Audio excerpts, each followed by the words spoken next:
asalaamaaleykum mbokk yi ñuy seetaan ci seen plateforme bi di Akan Mentor ñëwaat nañ tey ci seen cours HTML ak CSS vidéo numéro 8 kon tey jii nag ñu fas yéene leen wax ci maanaam lan mooy structure d'une page HTML bu ñu structure nag mooy taxawaay bi maanaam nan la page HTML war a mel ndax langage bu nekk am na nu mu bindoo waaye bu dee HTML am na nu mu war a mel kon ci loolu lañ bëgg a dikk ak yéen objectif yi nag maanaam liy jubluwaay bi mooy ngeen xam njariñ yi créer ay page am maanaam créer ay page yoo xam ne ay page yu baax la maanaam yoo xam ni ni ngeen ko defaree noonu lañ ko war a defaree maanaam dafa baax ngeen xam kon nan lañ war a defaree page HTML bu baax bu valide ba noppi ñu wan leen lan mooy maanaam taxawaay bi mënta ñàkk maanaam li ñuy wax structure ci tubaab nga xam ne page HTML lan mooy lu mënta ñàkk loo xam ne loolu faw moom daf ko war a am pour mën a nekk page HTML bu baax beneen bi ci toppit mooy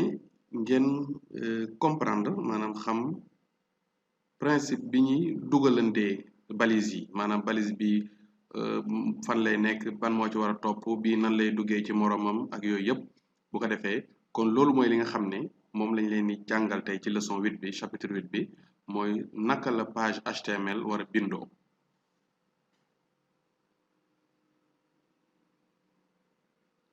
kon lii exemple page HTML la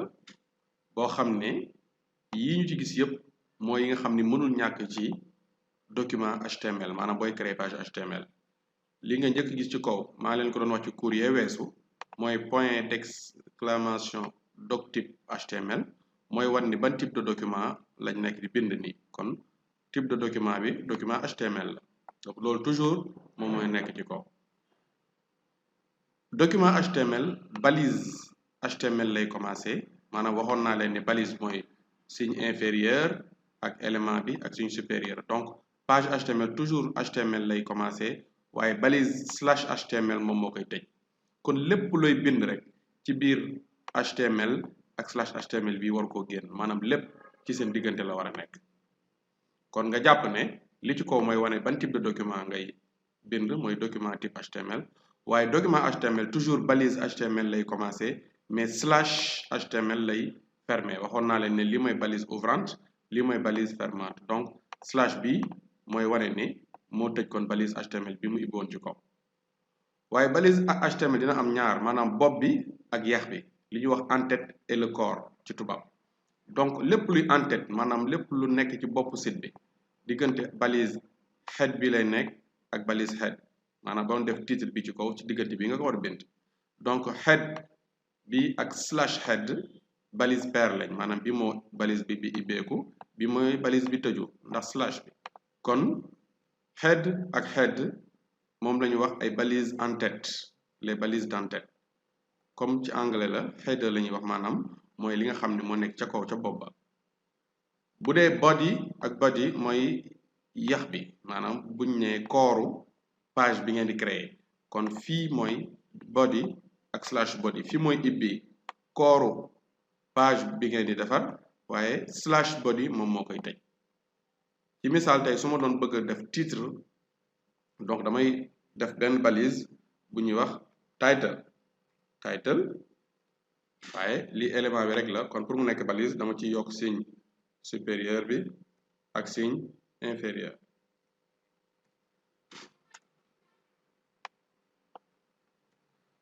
kon balise nag title balise ouvrante la ak balise fermante donc foog ñu tëj ko donc koy coller après def fii / pour tëj ko ok kon fii lañ ibbee balise bi title ak /title pour fermer ko donc lii mooy pour nga créer sa titre ci page bi titre page bi par exemple fii je suis le titre kon titre bi maanaam balise title toujours ci en-tête la war a nekk te en-tête moom mooy diggante head ak /head donc lépp luy titre maanaam bopp site bi kon ci diggante boobu la war a nekk beneen bi ci toppaat par exemple mën naa créer defar balise buy tax ma wax de site bi may defar langue bi muy utiliser par exemple langue bi français la par exemple moom pour mën a jël en compte maanaam caractère français comme ay accent aigu et cetera sinon anglais lay nekk par défaut donc kon loolu balise bi koy def moom lañ bindoon keroog xam naa jàngaluñ leen ko woon donc meta nga def char7 meta nag balise orpheline la moom nga def char7 égale UTF-8 donc UTF-8 bi encodage la maanaam mooy permettre site bi ngeen defar maanaam page bi ngeen defar nii mën a jël en compte kon lépp luy caractère français comme ay accent aigu accent grave accent circonflexe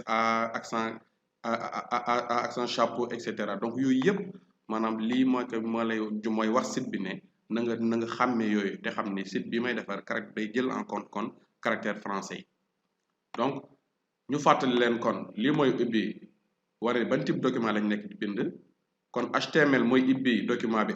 /HTML moo koy tëj head mooy lépp luy en-tête site bi kon ci diggante boobu lañ koy def maanaam bopp site bi exemple title booy def titre bi booy def meta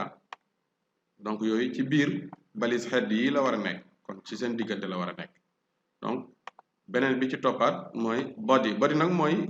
yaxu site bi maanaam corps bi li ñuy wax corps bi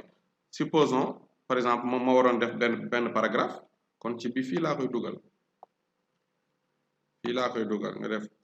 je suis un paragraphe nga daal di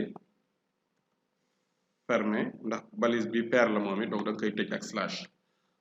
donc je suis un paragraphe texte bi kon paragraphe la ndax balise P moo ñëw avant balise P moo ñëw après waaye loolu lépp mi ngi nekk ci biir body moom mooy kooru document bi kon yii mooy